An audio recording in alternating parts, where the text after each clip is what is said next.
Hi, Lee Thurman here, and I'm super tickled to be visiting with a friend of mine, Nicholas Doolittle.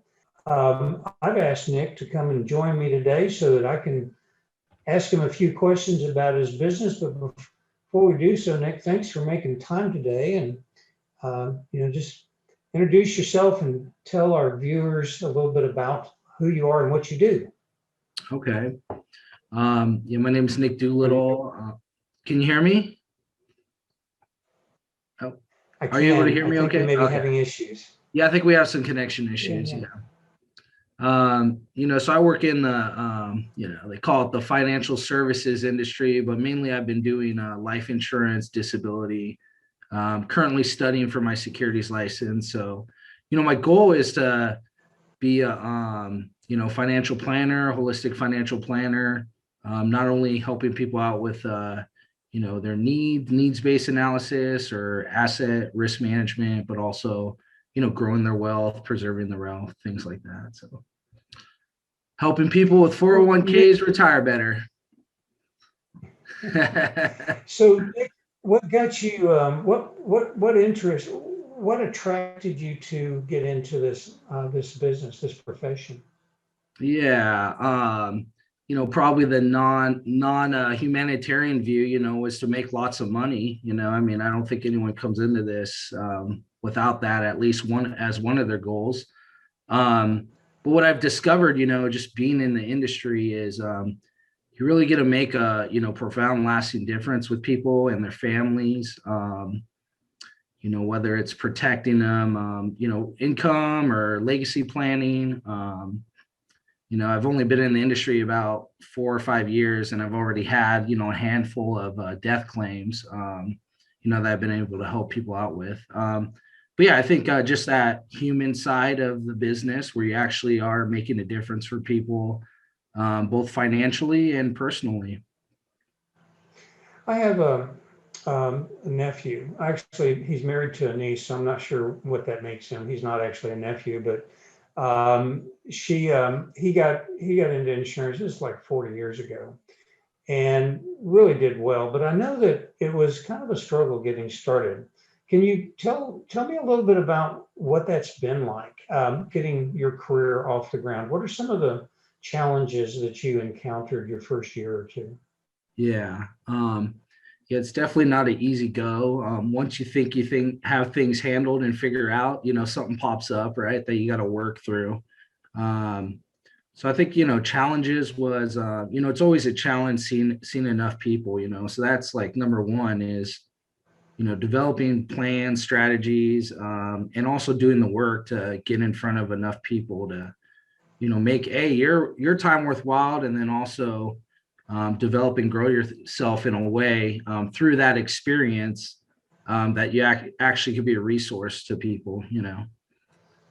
So when you started out, how did you start? I mean, I have a friend that is in Edward Jones, and they basically his first year, he had to go out and knock on doors to get to meet people, and that's literally what they scheduled him to do, is go knock on doors. Yeah. What was your first year? What are the kinds of things you focused your attention on to be able to start building your relationships? Yeah. So I guess for me, instead of knocking on doors, it was knocking on people's phones, so voicemails, text message, email, a lot of cold calling or warm calling. I worked with some other advisors who had access to a couple different lead sources that kind of ping them when people were in transition. So I call them like maybe a lukewarm call, but essentially a lot of dials. A lot of dials, yeah. Yeah. So now you've been in it for about 4 years. You seem to have a pretty stable book of business. What is the transition point? About how many, for people that are thinking about getting into this industry, and I'm not trying to encourage a whole lot of competition for you. I know that there's going to be some people that, like you, are looking for, a good business, a good industry, a good profession to get into, and people need financial planning. They need insurance. I'm a big fan of Dave Ramsey. I'm sure you listen to, you know who he is and listen to him. Dave says there's nothing he hates more than coming across, typically a wife that her husband died and he didn't have any insurance. And it's just like, why didn't you do that? Um, what are what are some of the biggest sort of challenges that you face in dealing with people that don't understand what they need? I mean, is it do people understand insurance? Do you have a hard time? How do you kind of filter through the people versus the want versus need? Do you focus your attention on people that already know they want it, or do you also try to help people that need it understand that they should want it? Yeah. I think anyone who's I asked actually, a question that would, huh? we got a lag here. I'm just wondering if I made sense in the question that I asked. Yeah. I mean, it's I could generally speaking, most people don't know they want it till it's too late, till either someone's died in their family, or they've helped a family member through their estate, and et cetera. So people will find the value or see the value. First off, are people with bad experiences, or even just any experience, even a good experience with a death claim or what have you. So a lot of it's education, and really allowing people to discover, what it is they want for themselves and their families. And like I said, most people don't see the value till it's too late, um, and that could be like people's health changes, so they become uninsurable, or they pass away without a will or trust, and now all their assets have to go through probate. And that's a big one. My uncle's helping my great aunt settle her estate. And I think there's ways to make life more efficient, and unless you take the time to either you yourself discover or talk with someone to help walk you through that, it's not something you really think about.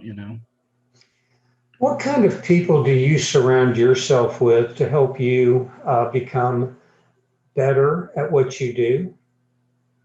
Yeah. So, kind of going back to your comment, whereas you don't want to create more competition, something I've learned just through, different associations or organizations, the more the merrier. There's plenty of business out there. Um, and I really like that attitude where, people from even different companies, carriers, different focuses, the good ones will be more than willing to offer and extend a hand to help you out. And, I guess I'm fortunate to be part of an agency, and, I surround myself with senior advisors who could help me out with more complex cases or situations that I may not understand yet, so that I can learn from them. And then also so I could teach others and give that back, moving forward, for newer advisors or what have you. I've met quite a few people that have struggled to get, what is it, I'm trying to think of the license number, to be able to sell securities and do financial planning. What Yeah, like Series 7 or 6, 66. Yeah. Series 7 is the one I hear about the most. Yeah. What does that give you the ability to do, and where are you in the process of getting that? Yeah, so that allows you to basically buy, sell, trade, securities for people. Most people could do that on their own, but it gives you access at least to be licensed to do that for people, manage their assets. And then with a Series 67 in cohesion with that, you could charge people for financial planning. So, and that's kind of where the industry is going. There's a lot of brokers online which don't charge you anything. I mean, Robinhood gives you a free stock. My wife actually got a Apple A share when she signed up, which is like the what do you call it? Like the gold pod, if you will. but yeah, so as as it's, people race down to lowering fees and this or that, I think where the market's going is, people really just need someone to be their mentor, their guide, and that's kind of, at least my goal is to help people in that capacity and be compensated for, the financial plan, keeping them from making stupid decisions when the market's volatile. And then also really just protecting them, holistically and not just trying to sell them product, everyone's kind of a case by case basis, and, just discovering and talking to them, building trust and creating a relationship, is kind of what I aim to do. So, what is the basis for a solid financial plan? What are the things that somebody, let's talk about somebody in their 30s, the early 30s. What would be a good sort of general recommendation that you would put forth for somebody in their 30s? What are the sequence of important steps they should try to have in place? Yeah. Yeah. I mean, I guess me personally, step one is, income, right? I mean, you got to have a job to make any of it work. And the step two is kind of debt. People have different opinions on whether they should carry debt or, pay off debt. I'm of the camp, I don't like having that leverage over me. So I tend to have as low debt as possible. I know that, like Robert Kiyosaki, would teach, or, a couple others leveraging, money. I'm not quite there yet. I know the big players in the game, that's all they do. I mean, money is, essentially a tool, right? At that point. I think me and a lot of people maybe that I work with, there's more emotion tied to their money, and a lot of people work hard for it. And so I'm still figuring out that part of it. But ideally you want to have some type of emergency fund, right? Liquid cash, whether that's in a money market or CD or somewhere you could access, short term. Then you want like midterm, long term. Obviously, you could utilize tax codes for tax efficiencies.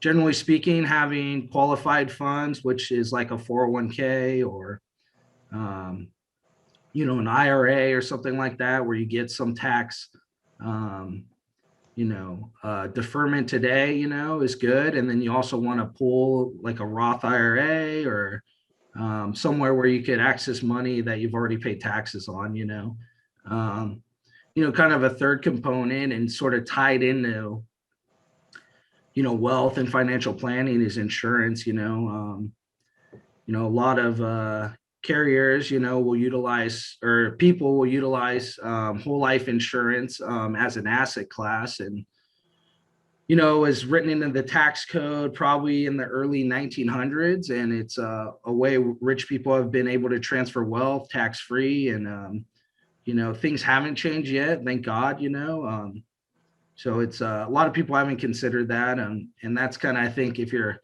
looking from a corporate standpoint, you'd want people to have, insurance, because they sell it, but also really people could utilize it for that.